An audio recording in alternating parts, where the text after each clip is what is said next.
Live 24/7. This is AGT Live 24/7.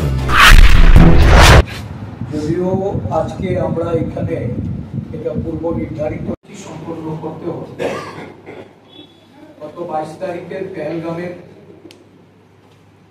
এই কর্মসূচি কিছুটা সংক্ষিপ্ত করা হয়েছে।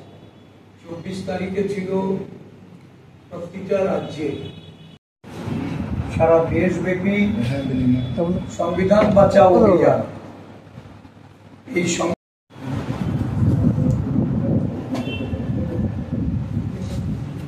এই রাজ্যভিত্তিক কর্মসূচি হবে 29 এপ্রিল।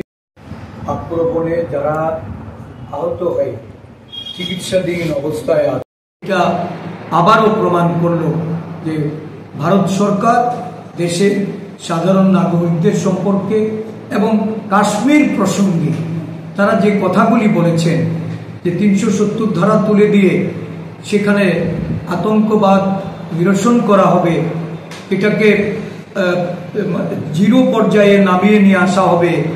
ওই আমাদের দেশের আরেকটা যে সার্জিক্যাল স্ট্রাইকের কথা তারা বলেছে, এই যে নোটবন্দির মাধ্যমে সন্ত্রাসবাদ দমন করা হবে। আসলে কার্যত গত 11 বছরের বিজেপি শাসনের অভিজ্ঞতা এটা নতুনভাবে বলে দেওয়ার কোনো প্রয়োজনই আমরা মনে করি না যে দেশ থেকে না আতঙ্কবাদ করেছে, না সন্ত্রাসবাদ নির্মূল করা গেছে। শুধু জুমলা প্রতিশ্রুতি রেখে জনগণের কাছে ক্ষমতায় টিকে থাকার জন্য আর এই ধরনের ন্যাক্কারজনক ঘটনায় রাজনৈতিক মুনাফা লুটার জন্য। কালকে দেশের প্রধানমন্ত্রী সমগ্র দেশ যেখানে এই ঘটনায় মর্মাহত, যখন দেশের সমস্ত অংশের মানুষ এই ঘটনার নিন্দা জানাচ্ছে, এই ঘটনা সম্পর্কে সরকারের সিদ্ধান্তের জন্য যারা প্রতীক্ষা করছে, গুজরাটের এক মহিলা, উনি ওই ঘটনায় ওনার পরিবারের সদস্যকে হারিয়েছেন।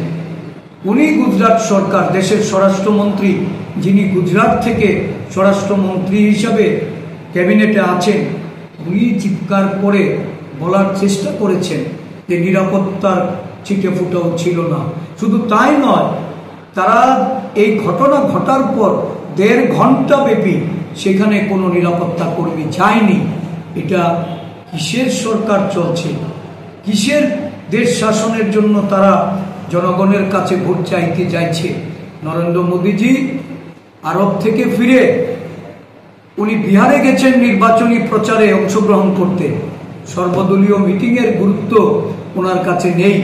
তাহলে নিশ্চয়ই বুঝতে পারছেন যে দেশবাসীর কি দুরবস্থা এই সরকারের আমলে।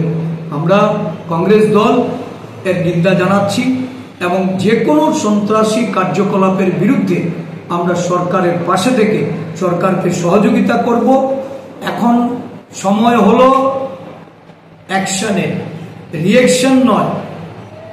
বিভিন্ন ঘটনায় আমরা রিঅ্যাকশন দেখেছি, এখন রিঅ্যাকশন ভুলে অ্যাকশন করে দেখাক সরকার।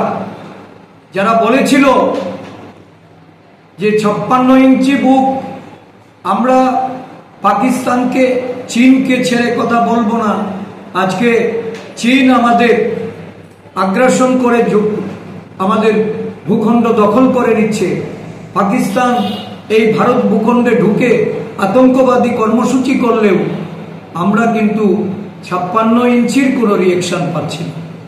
আমরা অ্যাকশন দেখতে চাই। ধন্যবাদ।